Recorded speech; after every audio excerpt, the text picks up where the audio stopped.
So the first thing that I ask people when I bring you in for an intake is I'm going to ask you, how are you sleeping? Because I know if you're not sleeping right, your body is not repairing itself. I don't care what you're eating. I don't care what supplements you're taking. I don't care about exercise. You are not getting anywhere near the full benefit of that if your body is not getting the rest that it needs. You need that deep REM sleep to repair. So let me ask a question. I'm just curious. How many people here get a great night's sleep? When you go to bed, your head hits the pillow, you're out in a few minutes, and you sleep through the night. You get that every night. How many people? Okay, so about average. Okay. So now, go ahead and leave your hand up for a second, and keep your hand up only if in the morning you do not need to hit the snooze alarm. From the time you make it from your bed to the bathroom, you're completely and totally wide awake and you have no need for stimulants. Still? Yeah, we always lose somebody on that. Because a lot of times I ask people, how are you sleeping? And they say, oh, I sleep great. Are you rested in the morning? Oh, no. Being unconscious doesn't mean your body is resting. So we need that last stage of sleep to repair. So who here can tell me, this one's just for fun, and I'll ask a question. You can just yell out the answer. Nobody ever gets it, though. Who here can tell me what the largest organ in the body is? Oh, yeah, no, that's not it. Blood? A good guess, though. Really good guess. It's the endothelial lining of the arteries. It's exactly 1 cell thick. It covers the entire interior of your arterial system. If we were to stretch it out like a giant piece of cellophane, it would cover more than an entire football field. It's absolutely massive. And within that lining, a molecule is produced called nitric oxide. Not nitrous oxide, nitric oxide. Okay? And nitric oxide it plays a huge role in heart function, circulation. It protects the skin from melanoma. It improves memory, bone density, and the list keeps going on and on. But it also plays a critical role in proper sleep function.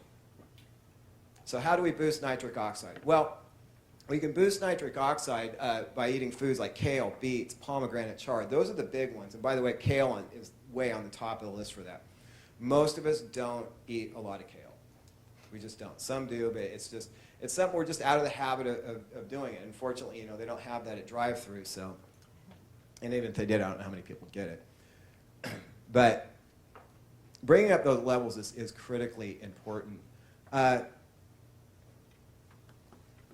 When I first became introduced to nitric oxide, it was at a talk at Nick's. He did a small get-together at his office, and I brought some of my clients to it, and he was talking about nitric oxide. And he had this little test strip that you can test, and it tells you instantly what your nitric oxide levels. And by the way, I brought a bunch of these test strips, and if anybody wants to know, just come over to my booth during the breaks, and I'd be happy. It's an instant test, and I'll tell you exactly where you're at with your nitric oxide. But I'm getting ready to do the test. I remember hearing one of my clients in the background says, oh, Ty's is going to be awesome. He's a trainer. Mine was the worst in the room. It barely turned color at all. And I had all the symptoms to prove it.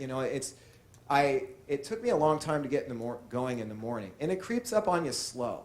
I didn't really think that much about it, except for my morning routine just kept getting longer and longer.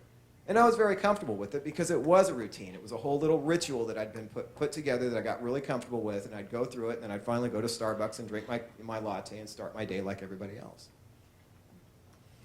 So I learned about the nitric oxide, made some of the changes. I started taking the product that Nick makes that has extracts of these things to kind of help support those depleted levels. And in a very short time, almost immediately I noticed I was dreaming more. Very common thing that people talk about when they're bringing up those levels. So that's fun. And it was about probably 2-3 weeks into it.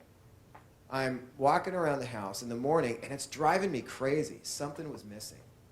I couldn't figure out what it was. It was driving me absolutely nuts. Something was out of place. And after about 40 minutes, I figured it out. I wasn't tired. It had been so long that just waking up and feeling like I had energy actually felt abnormal to me. So, it's funny how we become accustomed to things that we really shouldn't do. So nitric oxide, really huge. One of the first things, get your rest as a #1 priority.